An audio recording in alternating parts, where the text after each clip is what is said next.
ನಿನ್ನೆ ಸದನದಲ್ಲಿ ಭಾರತದ ಸಂವಿಧಾನ ಶಿಲ್ಪಿ ಡಾಕ್ಟರ್ ಬಾಬಾ ಸಾಹೇಬ್ ಅಂಬೇಡ್ಕರ್ ಅವರ ಒಂದು ಅವರಿಗೆ ಅವಹೇಳನಕಾರಿ ಮಾತನಾಡಿದ್ದಾರೆ ಅಂತ ಹೇಳಿ ನಾವೆಲ್ಲರೂ ಧರಣಿಯನ್ನು ಮಾಡುವಂಥ ಸಂದರ್ಭದಲ್ಲಿ, ಯಾಕಂತಂದರೆ ಅಂಬೇಡ್ಕರ್ ಜಿ ಅವರಿಂದನೇ ಇವತ್ತು ಮಹಿಳೆಯರು ನಾವು MLA ಆಗಲಿಕ್ಕೆ, ಮಂತ್ರಿ ಆಗಲಿಕ್ಕೆ ಸಾಧ್ಯ ಆಯಿತು. ನಮಗೆಲ್ಲ ಸಂವಿಧಾನದಲ್ಲಿ ಸಮಾನವಾದಂಥ ಹಕ್ಕನ್ನು ಕೊಟ್ಟಂಥವರೇ ಬಾಬಾ ಸಾಹೇಬ್ ಅಂಬೇಡ್ಕರ್ ಅವರು. ಅವರ ಒಂದು ಧರಣಿಯ ಸಂದರ್ಭದಲ್ಲಿ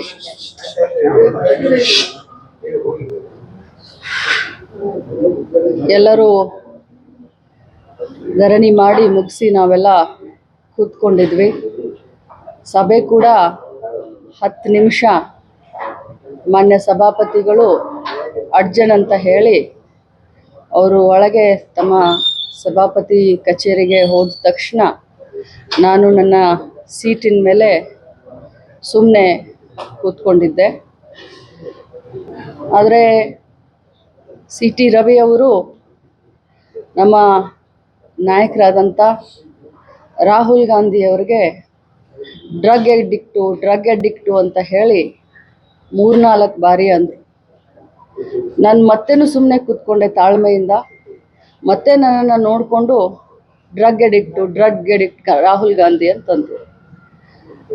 ಡ್ರಗ್ ಅಡಿಕ್ಟ್ ರಾಹುಲ್ ಗಾಂಧಿ ಯಾಕೆ ಅಂತೀರಾ? ಹಾಗಾದರೆ ತಾವು ಕೂಡ ಆಕ್ಸಿಡೆಂಟ್ ಮಾಡಿದಿರಲ್ಲ, ಹಾಗಾದರೆ ತಾವು ಕೂಡ ಕೊಲೆಗಾರರಾಗ್ತಿರಲ್ಲ ಅಂತ ಅಂದೆ.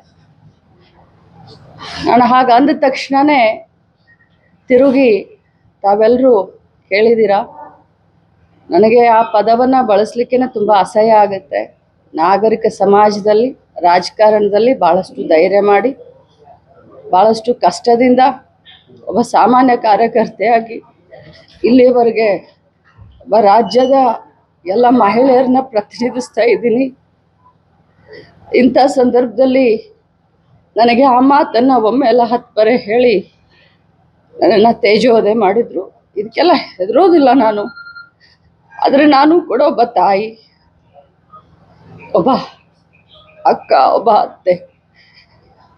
ಇವತ್ತು ನನ್ನನ್ನು ನೋಡಿ ಸಾವಿರಾರು ಮಹಿಳೆಯರು ರಾಜಕಾರಣಕ್ಕೆ ಬರಬೇಕು ಅಂತ ಅಂತಿರ್ತಾರೆ.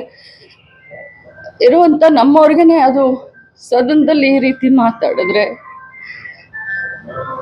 ಬಹಳ ಹರ್ಟ್ ಆಗುತ್ತೆ.